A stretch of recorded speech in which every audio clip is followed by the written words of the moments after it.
예수님께서 공생 기간 동안 말씀하신 그 말씀의 핵심은 하나님의 나라에 대한 것입니다. 좀 더 구체적으로 말씀드리면 하늘나라 백성의 가치관입니다.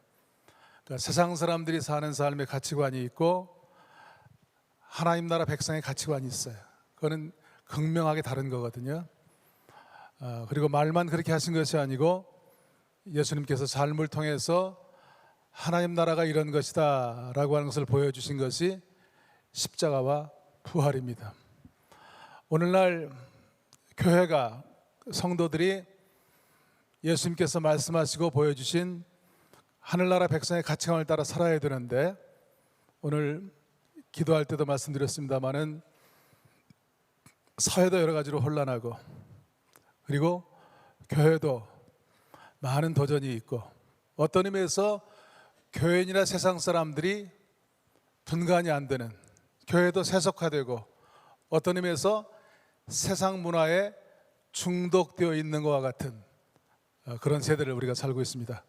그렇게 안 느끼셔요? 네. 교회가 세상을 걱정해야 되는데 어떤 면에서는 세상이 교회를 걱정하는 이러한 일들이 참 많은 그런 시대를 살고 있습니다. 우리가 잘 아는 것처럼 일제강점기에 기독교인이 30만 밖에 안 됐습니다. 그런데 3.1운동 때 민족 대표를 보면 그 33인 가운데 16명이 기독교인이었어요. 숫자는 적었지만 이 사회에 많은 영향력을 행사하는 것이 기독교였습니다.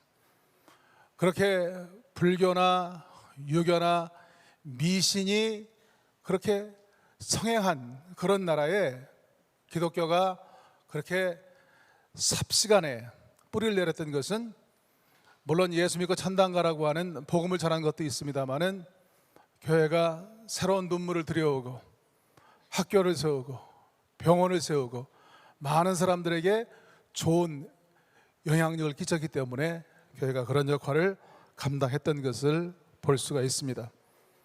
예수님께서 공생을 시작하실 때 40일 동안 금식하시면서 공생을 시작하셨어요. 그때 마귀가 3가지로 예수님을 유혹합니다. 예수님을 마귀가 유혹했다고 한다면 오늘날 마귀가 우리들을 유혹하지 않겠어요? 오늘날 마귀는 우리의 가장 약한 부분을 타고 들어와서 어떤 방법으로든지 하나님 뜻대로 살지 못하도록 우리를 괴율하는 것을, 우리가 잠깐 영적인 눈을 떠서 보면 얼마든지 발견할 수 있는 그런 세대입니다. 첫 번째 유혹은 돌로 떡을 만들어 보라고 하는 그런 유혹이었습니다. 이것은 현실적인 문제예요. 떡의 문제, 먹고 사는 문제가 우리가 하나님 뜻대로 살기 원하지만 못 사는 중요한 이유가 한데 하나예요. 두 번째는 성전 꼭대기에 세워놓고 뛰어내리라고 하는 그런 유혹입니다. 이것은 명예에 대한 그런 유혹입니다. 사람들이 좀 먹고 살만 하면 그 다음에 관심하는 것이 명예예요. 그리고 세 번째 유혹은 산 위에 세워놓고 나에게 절만 한번 해라, 그러면 내가 세상 만국을 주겠다고 하는 그런 권세에 대한 그런 유혹입니다. 그 마귀는 지금도 이 시대에도 물 달린 그런 모습으로 나타나는 건 아니지만 육신의 정욕과 안목의 정욕과 이생의 자랑에 속한 그러한 모습으로 우리를 미혹하는 것을 얼마든지 볼 수가 있습니다. 교회 역사를 통해서 종교개혁가들이 추구했던 핵심적인 내용이 예수님께서 산상수훈을 통해서 말씀하신 그 내용이고요, 사도행전 2장 그리고 4장에 말씀하고 있는 참된 교회 이상, 이것을 추구하는 것이 종교개혁가들의 이상이었습니다. 특별히 예수님은 하나님나라 가치관의 핵심인 산상수훈의 결론으로 말씀하신 것이 마태복음 6장 33절 말씀, 너희는 먼저 그의 나라와 그의 의를 구하라, 그리하면 이 모든 것을 너에게 더하겠다고 약속하셨어요. 아니, 제 얘기가 아니고 예수님이 그렇게 말씀하셨어요. 무엇을 먹을까, 무엇을 마실까, 무엇을 입을까 염려하지 말라. 이는 다 이방 사람들이 구하는 것이다. 먹고 사는 문제가 중요하죠. 그러나 주님께서는 우리에게 이 모든 것들이 필요한 걸 아신다는 거예요. 그럼에도 불구하고 먼저 그의 나라와 그 의를 구하라고 하는 것이에요. 하나님의 거룩한 뜻에 우선순위를 두고 살기만 하면 주께서 먹고 사는 문제도 책임지시고 인도한다고 하는 것이에요. 그러나 조건이 뭐냐면 먼저 믿음으로 살아보라는 거예요. 하나님 축복하시면 그렇게 살아보겠습니다 아니고 믿음으로 살면 우리의 생애를 책임지시고 인도하시는 거룩한 경륜들을 우리 개인의 생애도 그렇고 우리 가정사도 그렇고 생업도 그렇고 교회도 그렇고 여러분의 계획 가운데에도 동일하게 이루어지는 것을 꼭 믿으시기를 바랍니다. 우리 크리스찬들이 이 땅에 살면서 많은 도전과 어려움이 있지만 하나님의 뜻에 우선순위를 두고 하나님 나라 가치관을 실천하는 가장 중요한 하나님 뜻대로 사는 가장 중요한 수단이 있다고 한다면 예배입니다. 예배. 2019년 한 해 동안 주한교회 교회 표어가 예배가 시작입니다. 예배가 시작이라고 말씀하고 있어요. 그리고 지난달 동안 목사님 담임 목사님 설교하실 때 말씀한 내용도 예수를 힘써하는 예배자가 되자라고 하는 그런 말씀으로 우리가 말씀을 대언했습니다. 하나님 앞에 참된 예배자가 되는 것이 하나님 뜻대로 사는 방법인 줄로 분명히 믿습니다. 한 율법사가 예수를 시험하려고 와서 질문합니다. 선생님, 율법 중에 가장 큰 계명이 뭡니까? 수없이 많은 계명이 있는데 만약 한 가지만 지켜야 되는 가장 중요한 계명이 있다면 뭡니까? 그때 예수님께서 마음을 다하고 목숨을 다하고 뜻을 다하여 내 하나님을 사랑하라 하였으니 이것이 가장 크고 첫 번째 되는 계명이라고 그랬어요. 한번 생각해 보시기 바랍니다. 우리가 실제적인 신앙생활 가운데 마음을 다하고 목숨을 다하고 뜻을 다하여 내가 하나님을 사랑합니다 라고 하는 것을 표현하는 가장 구체적인 게 뭐예요? 아직 정답을 말씀드렸잖아요. 대답이 틀렸어. 예배입니다. 예배. 그렇게 믿으시면 아멘 하시기 바랍니다. 내가 마음을 다하고 목숨을 다하고 뜻을 다하여 하나님을 사랑합니다 라고 하는 것을 표현하는 가장 구체적인 것이 바로 예배라고 얘기할 수가 있어요. 다윗은 시편 40편 5절 말씀에 귀한 고백을 하고 있어요. 여호와 나의 하나님이여 주의 행하신 기적이 많고 우리를 향한 주의 생각도 많아 그 수를 셀 수도 없나이다. 다윗의 깊은 기도예요. 여러분, 감사라고 하는 것은 생각에서부터 시작이 되는 겁니다. 우리가 예배를 통해서 하나님의 은혜를 생각하고 그 은혜에 감사할 때 우리보다 훨씬 크신 전능하신 하나님께서 우리를 생각해 주시는 거예요. 그리고 우리의 생각, 우리의 지각 위에 뛰어난 놀라운 믿음의 역사로 우리의 삶 가운데 역사하시는 그런 놀라운 믿음의 역사를 체험할 수가 있는 줄로 믿습니다. 초대교회가 시작된 이후 사도들에 대한 핍박이 점점 거세지고 당시 유대 종교 기득권자들과의 사이에 갈등이 점점 커지게 됩니다. 오늘 그 두 절 말씀만 읽었습니다마는 사도행전 5장 전체를 바라보게 되면 제자들이 많은 역경을 당하고 그 가운데에서도 기쁨으로 주의 길을 가는 그런 모습을 볼 수가 있습니다. 사도행전 3장에 보면 초대교회 첫 번 기적사건이 일어납니다. 치유사건이 일어납니다. 그거는 성전 미문에 앉아있던 안질뱅이가 성전으로 예배드리러 가던 베드로와 요한에 의해서 고침받는 놀라운 기적이 나타났어요. 그리고 기독교가 점점 확산되고 민심이 동요되자 공회가 베드로와 요한을 불러서 다시는 예수 이름으로 전도하지 못하게 하고 석방합니다. 그러나 계속 담대하게 복음을 증거할 때 이제는 마음의 시기가 가득해서 모든 사람을 체포해서 감옥에 가두고 채찍질하고 예수 이름으로 말하는 것을 금하고 석방하는 것을 보게 됩니다. 여러분, 우리가 믿음으로 살려고 하는데 믿음으로 살려고 할 때 좋은 일만 생기는 것은 아니에요. 믿음으로 살려고 할 때 거기에는 많은 어려움과 고난이 있습니다. 그런데 핍박이 가중될 때마다 이 제자들은 두려워하지 않고 오늘 본문 말씀 41절 42절 말씀 거기에 보니까 그 이름을 위하여 능욕받는 일에 합당하게 여기심을 기뻐하면서 공회합을 떠났다고 그렇게 얘기하고 있고요. 40절 말씀 거기에 보니까 저희가 날마다 성전에 있든지 집에 있든지 예수는 그리스도라 가르치기와 전도하기를 쉬지 아니하니라. 그렇게 할 때 사도행전 13장 48절 말씀에 보니까 영생을 주시기로 작정된 자는 다 믿더라 그랬어요. 사도행전 전체 복음의 핵심은 뭐냐면 너희가 십자가에 못 박아 죽인 예수가 주와 그리스도가 되었다고 하는 그 말씀이에요.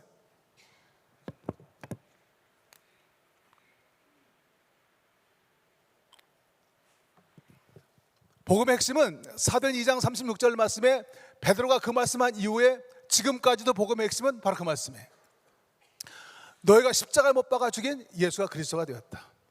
그렇기 때문에 초대교회는 모일 때마다 집에 있든지 성전에 있든지 예수가 그리스도라고 하는 것을 가르치기와 전하기를 쉬지 않는 그런 공동체였어요. 오늘날도 마찬가지예요. 오늘날도 복음의 핵심은 예수가 그리스도라고 하는 것을 증거하는 것이에요. 네? 이거를 전도와 연결해서 생각해 보면 전도는 내가 만난 예수를 증거하는 것이에요. 전도는 교회 자랑하는 것이고 성도님들 자랑하는 것이고 그리고 교회 목사님 자랑하는 거예요. 그래서 사람들을 교회에 불러왔을 때 그들을 바로 양육해서 또 다른 제자가 되게 하시고 또 나가서 복음을 전도하고 그것이 이 2000년 기독교 역사의 순환인 것을 우리가 깨달을 수가 있어요. 여러분 전도할 수 있는 교회요 성도가 될 수 있기를 바랍니다. 어떤 집사님이 이혼한 자매를 가서 신방해가지고 교회를 데리고 왔대잖아요.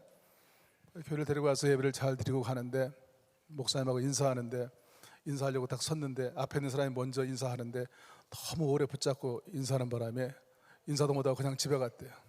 다음 주에 안 왔더래. 시험 들어가지고. 그래서 전도한 집사님이 가서 물어봤대요. 아니 왜 안 나왔냐고.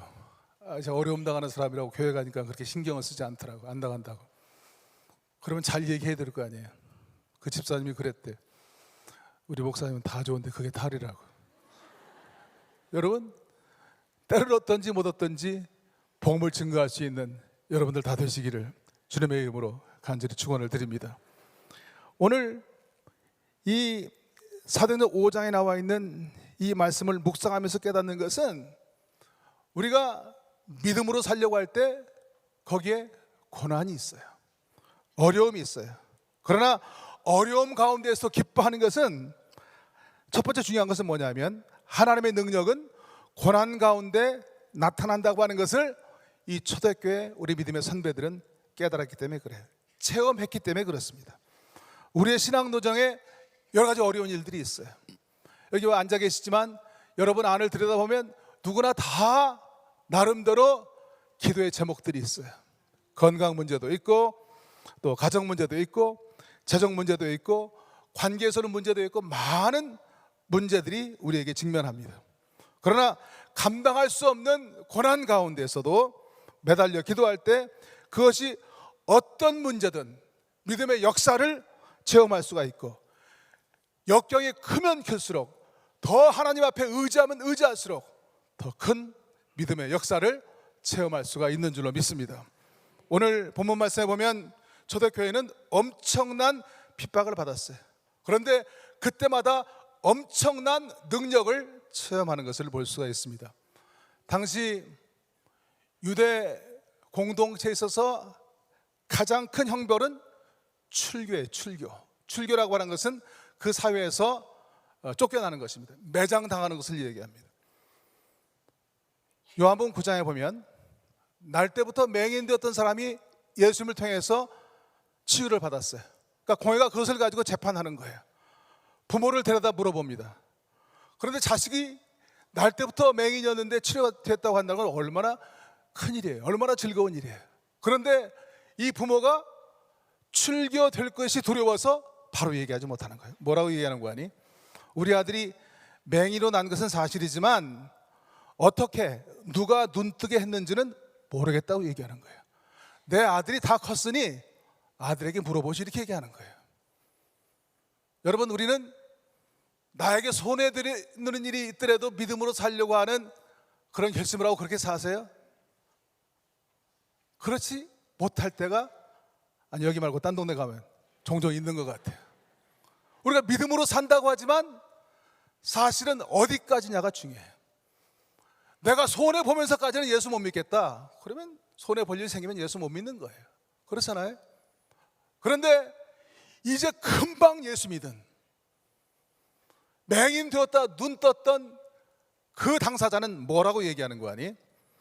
요한복음 9장 25절 말씀 거기에 보니까 예수가 그가 죄인인지 내가 알지 못하나 내가 아는 것 한 가지는 내가 맹인으로 있다가 지금 보는 그것이니이다. 금방 믿은 사람이에요. 우리가 볼 때 그렇게 믿음이 많지 않은 사람이에요. 찬송가 445장 말씀처럼, 가사처럼 태산을 넘어 험곡에 가도 빛 가운데로 걸어가면 주께서 항상 지키시기로 약속한 말씀 변치 않네 라고 하는 말씀처럼, 우리에게 비춰진 빛이 많던지 적던지, 신앙의 연조가 깊던지 적던지, 좌로나 우로나 치우치지 않고 두리번거리지 않고 믿음의 정도만 걸어가면 주께서 우리와 함께 하시고 우리 삶을 보증하시는 귀한 믿음의 역사들을 체험할 수가 있는 것을 꼭 믿으시기를 바랍니다. 이 초대교회 교우들은 주님을 위해서 출교를 각오한 그런 사람들이었어요. 로마 황제 가이사가 주님이 아니고 그들은 예수님을 주님으로 모시는, 철저하게 주님께 인생을 맡긴 그런 사람들이었어요. 사도행전 5장 12절 말씀 거기에 보니까 사도들의 손으로 민간의 표적과 기사가 많이 나타나며 그랬고, 사도행전 5장 15절 말씀에 보면 사람들이 병자를 메고 나와 베드로가 지나갈 때 그림자라도 위에 덮일까 바라고, 사람들의 마음 가운데 기독교를 바라볼 때 경외심을 가졌어요. 아까 말씀드린 것처럼 일제강점기에 30만 밖에 안 됐지만 기독교인들에 대한 경외심이 있었어요. 1970년도 한국 인구 센서스에 보면 기독교인이 340만이었어요. 1980년도 인구 센서스에 810만이 됐습니다. 엄청난 부흥이 일어났잖아요. 70년대 300만 대에서 800만 대가 됐어요. 그러나 그렇게 사람이 많아졌지만 사람들이 더 이상 교회를 경외심으로 바라보지 않아요. 그렇잖아요. 여러분, 적어도 우리가 교회 다니는 거 중요한 건 뭐냐면요, 저 사람이 교회 다니더니 좀 사람이 괜찮아졌다, 저 사람이 다니는 주한교회라면 나도 한번 다녀봐야 되라고 하는 그런 감동을 줄 수 있어야지, 똑같이 교회는 다니는데 욕심은 더 많다, 너나 잘 믿어라, 그렇게 나오는 거예요. 초대 교회인들은 다른 사람들이 바라볼 때 뭔가 세상 사람들하고는 다른 그런 경외심을 가진 그런 공동체였어요. 그렇게 할 때, 철저하게 주의 손에 인생을 맡길 때 초자연적인 놀라운 믿음의 역사가 나타나는 거예요. 멜 테리라고 하는 사람이 쓴 급하고 강한 바람처럼이라고 하는 책에 보면, 인도네시아가 원래 굉장히 세계에서 회교인들이 제일 많은 나라 가운데 하나인데 그 나라에서 복음이 뿌리내린 놀라운 역사를 기록한 그런 책이에요. 이 멜 테리가 동티모르 출신이고 부인인 노나는 미국인이고, 노나의 아버지는 시카고 무디 바이블 스쿨의 존이라고 하는 교수예요. 1965년도부터 인도네시아에서 그 멜 테리를 통해서 이루어진 이 선교단의 놀라운 역사를 기록하고 있어요. 모슬림에 대한 핍박이 극심할 때 초자연적인 놀라운 역사가 일어나는 거예요. 죽은 자가 살아나고, 물이 포도주가 되고, 맹인이 보고, 귀머거리가 듣고, 벙어리가 말하고, 나병 환자들과 각양의 병자들이 치유되는 놀라운 능력 전도의 역사가 나타나는 거예요. 이러한 역사를 통해서 그렇게 뿌리 깊은 회교 국가에 기독교가 깊게 뿌리 내리는 그런 전기가 되었습니다. 제가 기도원에 가서 기도하면서 읽은 책 가운데 하나가 스웨덴의 천재 과학자인 위대한 영성가인 에마누엘 그 스웨덴보르라고 하는 사람이 쓴 위대한 선물이라고 하는 그 책을 읽었습니다. 이 스웨덴보리는 아주 세계적인 물리학자예요. 존 뉴턴의 버금갈 정도로 위대한 그 물리학자인데, 이 사람이 30년간 57세 때부터 소명받고 30년간 그 지상과 연결을 마음대로 왕대하며 그 체험을 과학적으로 분석해서 세상에 알린 사람이에요. 이 헬렌 켈러 같은 사람은 이 스웨덴보리의 그 간증을 듣고 나는 더 이상 외롭지 않다, 나는 더 이상 죽음이 두렵지 않다 얘기할 정도로 사후세계에 대한 확신을 갖게 하는 그런 간증입니다. 여러분, 신앙생활에는 우리가 인간적으로 깨달을 수 있는 이성적인 세계도 있지만 우리가 이성적으로 깨달을 수 없는 초자연적인 그런 세계가 있는 것을 꼭 믿으시기를 바랍니다. 지난 주일에 고라바라튼에 있는 그 BMW라고 하는 그 아줌마 찬양 간증당에 와서 간증을 했습니다. 큰 은혜를 받았습니다. 그 로튼 교회는 제가 31살 될 때 개척한 그런 교회입니다. 그 단장인 윤정 집사가 암사기고 거기다가 또 폐와 간에 전이가 되어서 그 이제 사실 더 이상 살 수 없는 그런 상황이었습니다. 그런데 이 집사님이 그런 절망적인 상황 가운데 인생을 정리하는 거예요. 그러면서 마음에 결심하는 겁니다. 세 가지로 세 보따리로 정리했다고 그래요. 첫째는 내가 할 수 없는 것은 하나님께 다 맡겨버리고, 두 번째는 의사가 해야 될 일은 의사에게 맡기고, 그리고 세 번째 내가 할 수 있는 것만 최선을 다해 하자, 그렇게 결심하고 일어나서 그때부터 더 열심히 하나님을 찬양하면서 하나님께 인생을 맡기는 그런 삶을 산 거예요. 가발을 쓰고 그리고 전심으로 여호와께 찬양하는 그런 삶을 살 때 의사들이 통상적으로 6개월밖에 살지 못한다고 하는데 3년이 넘어 건강하게 살면서 하나님을 찬양하는 그런 역사들을 간증을 통해서 우리가 듣게 되었습니다. 우리도 정말 그렇게 사는 것이 쉬운 것은 아니지만 모든 것을 주님께 맡기고 매일매일 믿음의 주 온전케 하신 주님을 바라보고 주님의 거룩한 섭리에 인생을 맡기고 살 때 초자연적인 그런 믿음의 역사들을 간증으로 우리의 삶 가운데도 체험할 수 있는 것을 꼭 믿으시기를 바랍니다. 두 번째, 역경 가운데 기뻐하는 것은 역경 가운데 하나님의 일이 이루어지기 때문에 그렇습니다. 우리가 보통 어려운 일이 생기면 염려해요. 그러나 염려하지 마시고 그때마다 기도하시기 바랍니다. 욥은 말할 수 없는 고난 가운데 욥기 23장 10절 말씀 거기에 보니까 나의 가는 길은 오직 그가 하시나니 그가 나를 단련하신 후에 내가 정금같이 나으리로다, 이렇게 말씀했어요. 오늘 주보에 나와 있는 오늘의 말씀에 보면 사도 바울은 로마서 5장 3절 말씀에 환난은 인내를, 인내는 연단은 소망을 이루게 합니다, 이렇게 말씀했어요. 여러분, 연단이라고 하는 것은 캐릭터 빌딩이에요. 캐릭터 빌딩. 우리 인생이 변화되는 것이 쉽지가 않아요. 우리가 등 따숩고 배부르면 하나님보다 오히려 세상을 추구하는 경우가 참 많아요. 그러나 우리가 고난이 있지만 고난 가운데 주님을 의뢰하게 되면 그것이 우리 인생을 연단시키는, 그래서 진정한 소망을 발견하게 하는 그런 삶을 살 수 있도록 인도하시는 것을 믿으시기를 바랍니다. 염려하지 마시고 아무것도 염려하지 말고 모든 일에 기도와 간구로 너희 구할 것을 감사함으로 하나님께 아뢰라. 그리하면 너희의 지각 위에 뛰어난, 너희의 생각 위에 뛰어난 예수 그리스도의 평강이 너희 삶과 너희들의 소원을 이루겠다고 하시는 그 말씀을 든든히 붙잡을 수 있기를 바랍니다. 오히려 주님께 맡기는 삶을 살아야 돼요. 지금 예루살렘 교회는 말할 수 없는 어려움 가운데 있습니다. 마치 풍전등화와 같은 그런 상황이에요.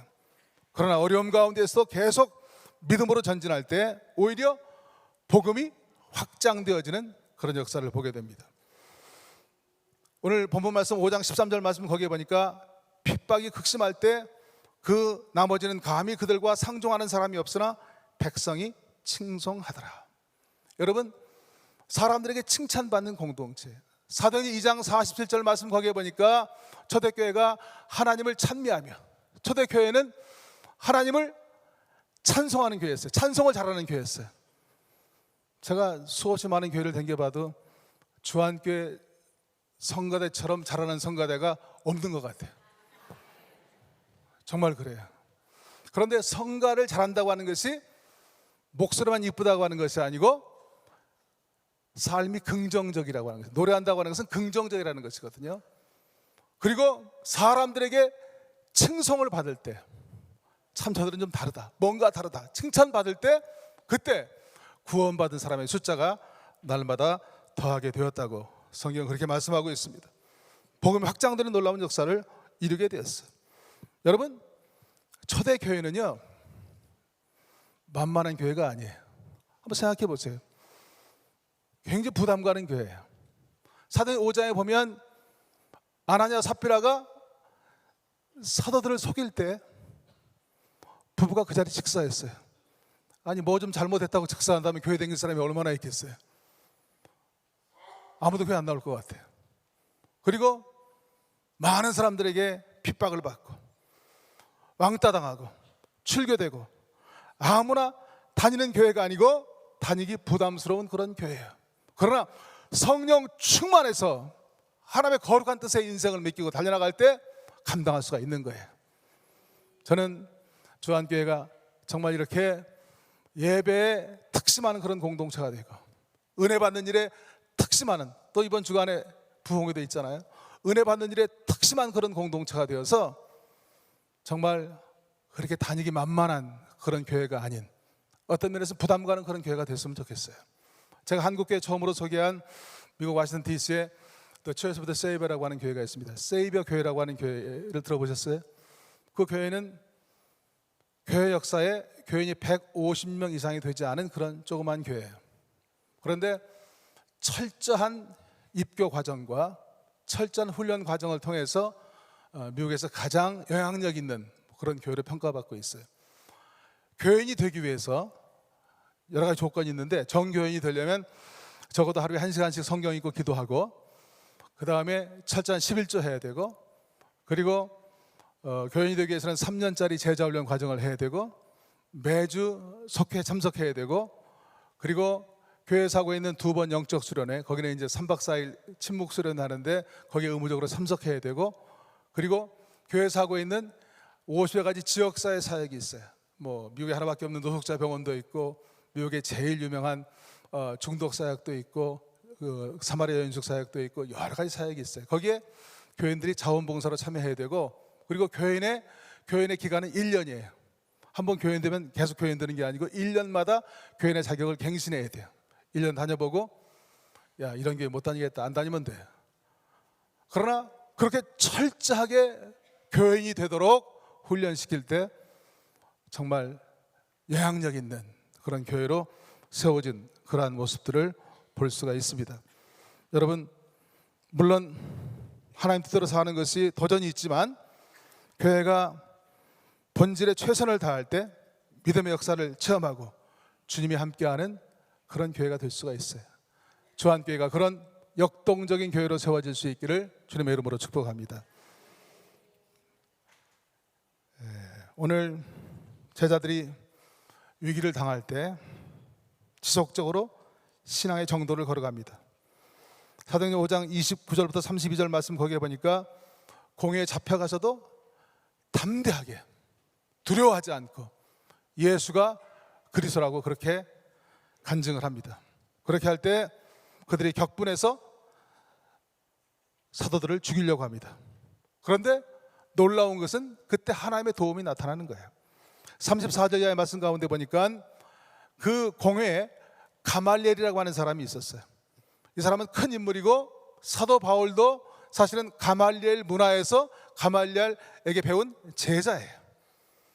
이 사도들이 가말리엘이 사도들을 밖으로 내보내라고 제안하고, 그리고 이 사람들을 처벌하지 말라고 얘기합니다.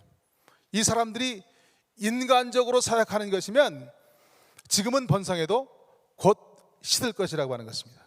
그러면서 예를 드는 것이 드다와 유다의 예를 드는데, AD 6년에 봉기가 있었어요. 드다를 따르는 사람은 400명이었고 유다를 따르는 사람은 3,000명이었어요. 그런데 한때는 그렇게 왕성했는데 이 사람들이 죽자 그 운동이 곧 시들어버리고 말았어요. 그러면서 얘기하기를 이 사람들의 사상이나 소행이 사람으로부터 났으면 무너질 것이고 하나님께로 났으면 너희가 무너뜨릴 수 없고 오히려 하나님을 대적하는 것이라고 얘기합니다. 여러분, 가말리엘은 아주 바리새 중에 바리새인이에요. 바리새인의 거물이에요. 하나님의 대적자인 이 사람을 통해서도 우리가 믿음으로 살기만 하면 믿음의 역사가 나타나는 것을 꼭 믿으시기를 바랍니다. 저는 중고등학교 때부터 친구 만나러 교회 가다가 교인이 됐습니다. 제 모교회는 그 서울 광화문에 있는 종교교회입니다. 그런데 제가 사실은 진짜 크리스찬이 된 것은 군대 생활할 때 1976년도 3월 21일 날 원주에 있는 50일 후송병원에서 제가 군대 생활했는데 그때 제 생애 처음으로 예수 그리스도와 인격적으로 만나는 그런 경험을 했습니다. 그리고 그 다음 주간에 부대 건너편에 있는 태장 장로교에서 있었던 대전 성산수도원의 김영태 목사님 사명자 집회에 참석해서 성령 세례 받았습니다. 그리고 군대에서 문제 사병들을 보내는 훈련 프로그램이 있었어요. 신림 가나안 농군학교에 거기에 이제 농군학교를 만들면서 그 군인들을 정신교육시키는 프로그램이 있었는데 아니 저는 뭐 문제 사병이 아니고 거기에 위생병으로 파견됐어요. 그래서 한 달 동안을 지내면서 4기 농군학교 수료를 했습니다. 그러면서 제 신앙관이 세워지고 정말 예수 믿는 것은 회개하고 예수 믿고 성령 받고 사는 것은 김용기 장로처럼 사는 것이 바른 신앙생활이라고 하는 나름대로 신앙관이 생겼어요. 그리고 그것이 소명이 되어서 제대하고 신학교 갔습니다. 그래서 우리 한상호 목사님하고도 그때 만났습니다. 저 신학교 입학 동기예요. 그리고 협성제가 첫 번 유학생으로 선발돼서 미국에 가서 23년을 공부도 하고 목회했습니다. 27살 때 신학당원 다니면서 교회 한 곳을 개척했고 그 다음에 신학교 마치고 31살 때 또 개척했습니다. 그때는 너무 젊어가지고 머리가 빨리 하얘졌으면 좋겠다 생각을 했습니다. 지금은 하얀 머리를 염색했습니다. 그리고 또 워싱턴 DC에 있는 갈라져가지고 14명 남은 그 교회에 파송받고 그 재개척하는 그런 프로그램을 13년간 하고 그리고 2004년도에 학교에 교수로 임명이 되어서 그래서 나와서 15년 지나고 9월 초에 이제 정년 퇴임을 했습니다.